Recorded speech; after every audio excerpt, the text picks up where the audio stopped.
Alright everyone, welcome back to another video. So today, I'm talking about this 2026 Ford Maverick XLT, the luxury package, 4K tow, hybrid. So the topic of today's video is what are the changes between 2025 to 2026. So if you've watched my previous videos, you might know that I had a 2025 hybrid all-wheel drive XLT.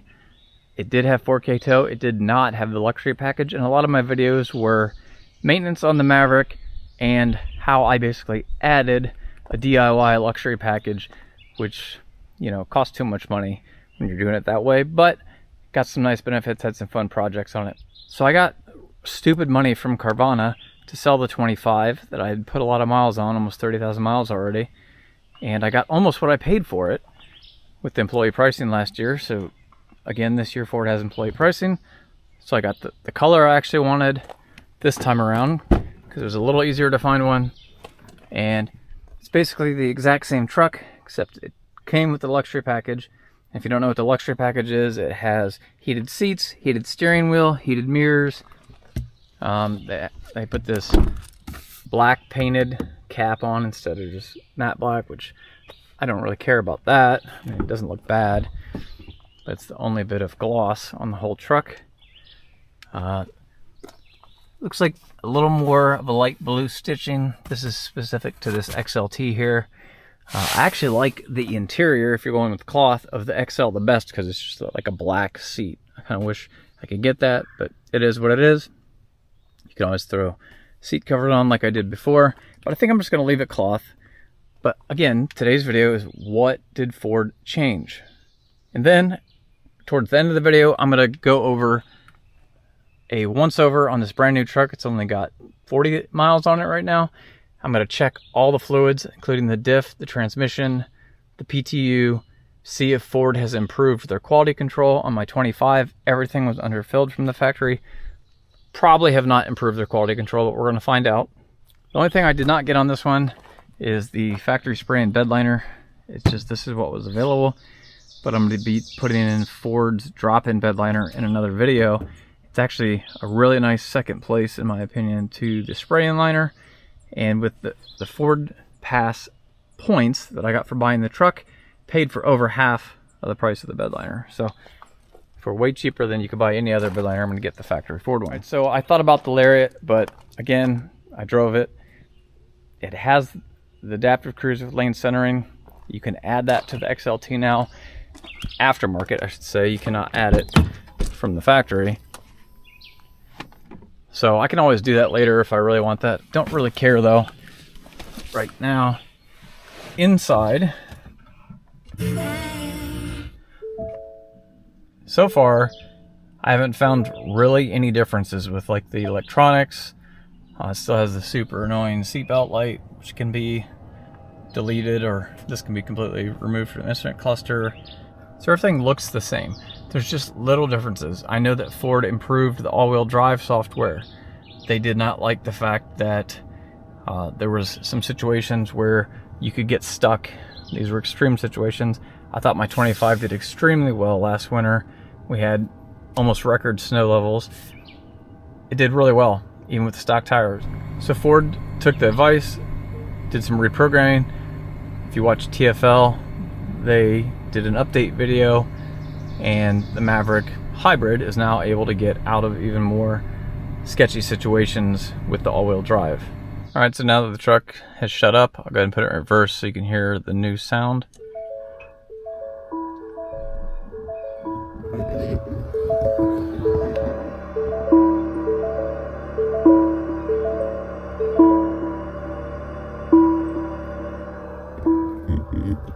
So it's like a lower, just better sounding, slower reverse sound. I do like that better. So nothing really exciting so far, just little incremental changes. All right, for you owners of the Lariats, so Ford was always really cheap, and I complained about this in a prior video and showed you the fix. So one touch auto down on the driver's window, there's no auto up, and there's no auto on any of the other windows. In the Lariat, it had auto windows Now they've done away with it completely. So even if you buy the top spec Lariat in 2026, you only get one touchdown on the driver's window, no auto up.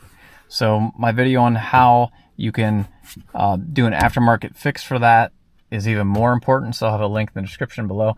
I have a link to the whole playlist for the 25 Maverick, which applies to the 26 Maverick, on all the upgrades I did to make it a much more usable truck, including the auto dimming rearview mirror with home link. That's important. Even like, again, on a Lariat, does not matter. You get this basic flip mirror, no auto dimming. So Ford has raised the prices for 2026 also. It averages out to about a couple $1,000s per trim level, higher than it was last year.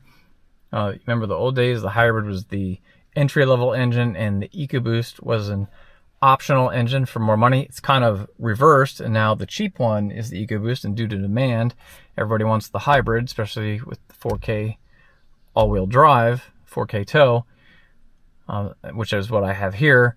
It's reversed, so now it costs more for the hybrid package. So the reason why that is the hybrid is a great engine.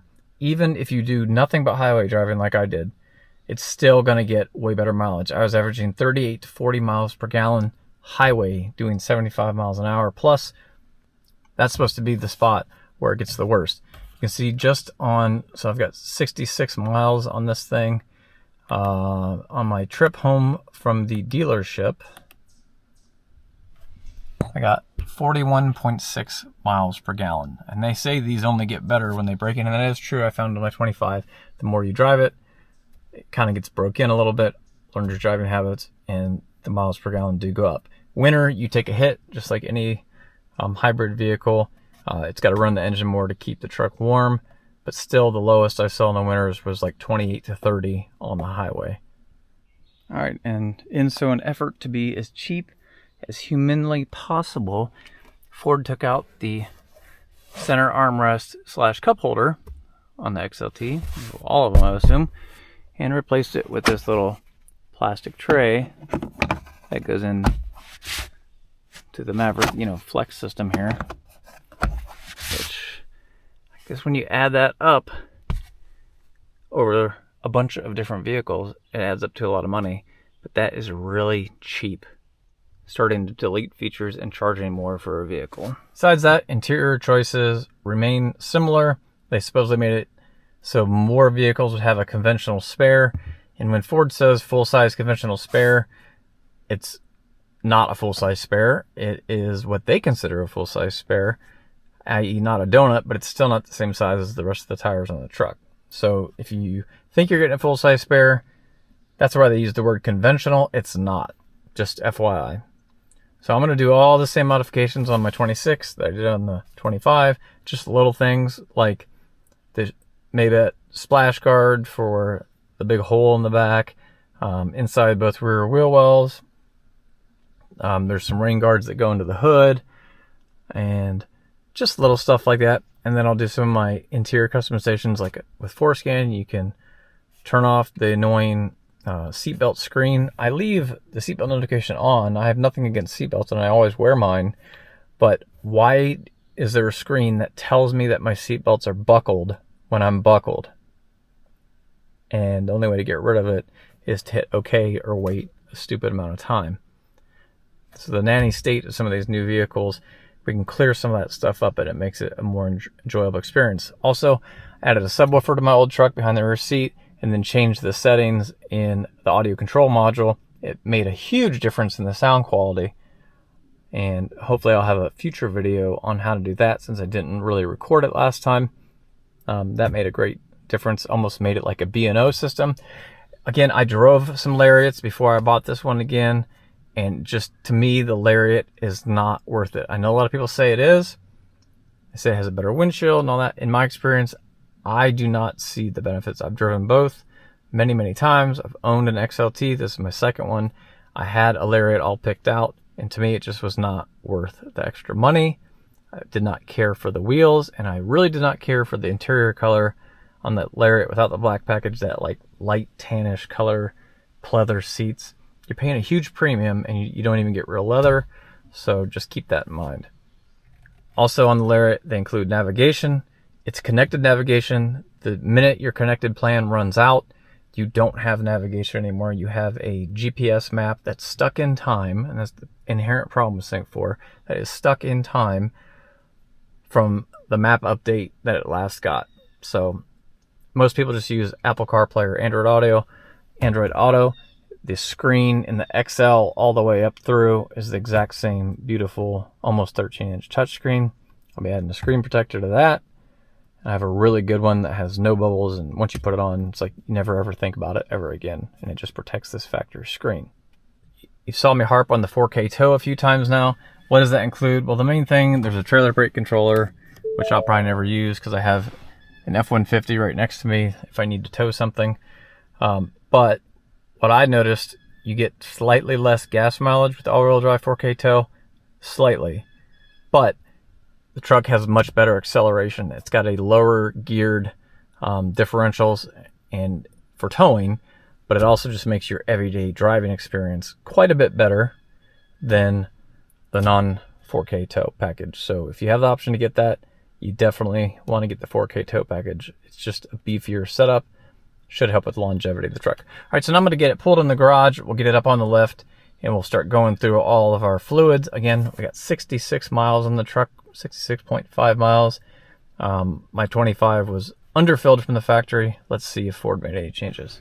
All right, so I've got it pulled in the garage. I'm about to put it up on the lift. Turn my wheel like this so I can check the transmission. And while I'm looking at this, let's talk about these stock Continental Pro Contact tires. So at about 21,000 miles on my last truck, the same tires, the tires were done. They still had a little bit of tread, but they were hydroplaning really bad in the wet. So I'm not a big fan of these. I replaced them with Michelin's right before I got rid of the truck. Oops, wish I would have waited, but it got me more money through Carvana, so I guess it was worth it. But these tires are, it's true, the ones they put on from the factory are not as good as the ones you would get aftermarket. Some people say that's not correct. It is correct. It's absolutely correct. In fact, these aren't even the same size. And here's how I know the speedometer is not correct in the Maverick. So I noticed driving home, even with my 26, still has that problem.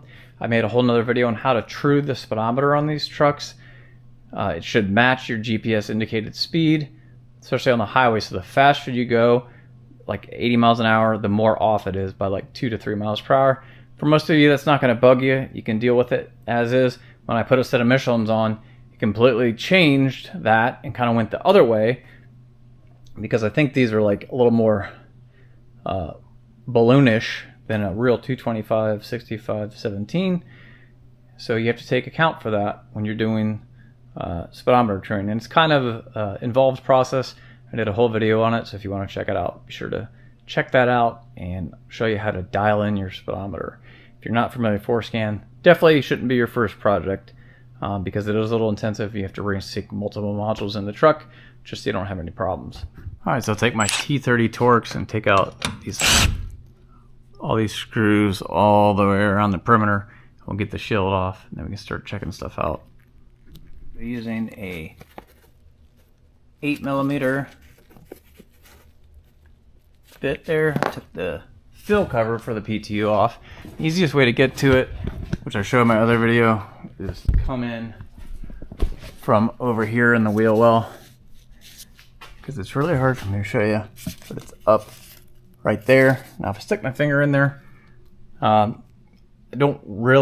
can't really tell if it's low or not easily, because a little bit of fluid came out on my finger, but it was from the side of the case. So the easiest thing to do is take a bottle, and this is the 75W85 that goes in the PTU, and I'm just going to see how much I can pump in before it starts spilling out.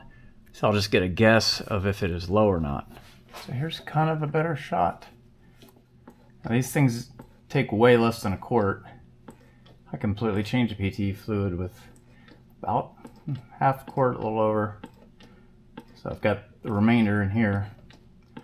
So in my opinion, I've already put way too much in to where I should have to. This underfilling is the #1 reason. Premature failure. Still no signs of it leaking out. kind of disappointed. You should not have to do this on your brand new Maverick. Here we go. Looks like we're starting to overfill now.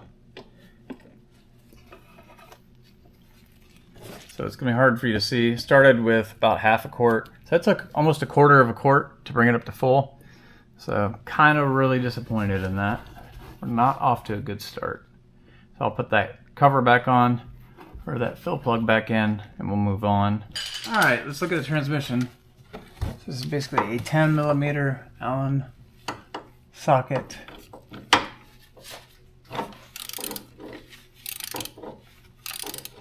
So you do need to check the transmission after the vehicle is warmed up.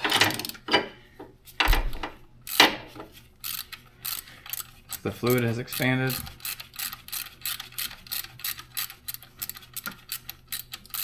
This one just has a rubber O-ring seal.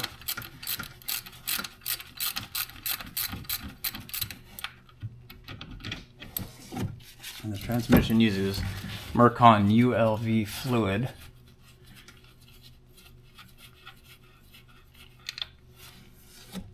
So that's what I mean, how that looks.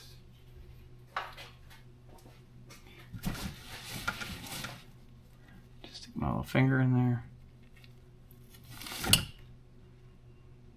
Yeah, not too bad, just below the hole.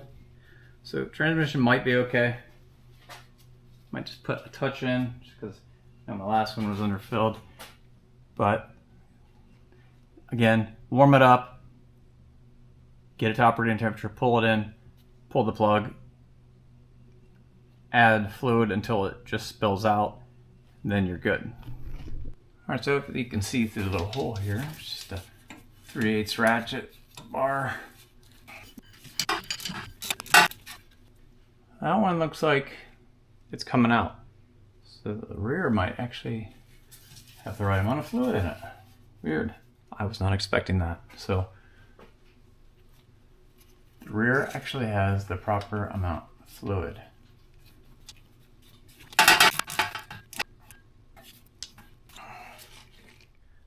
All right, so that pretty much sums it up. You can see that Ford made just some small little changes and improvements for the 2026 Ford Maverick, like they do every year. Still need to check your fluids. Looks like the transmission was a little low, and the PTU was definitely very low. Rear end, surprisingly, seemed to be full, but I would still check it.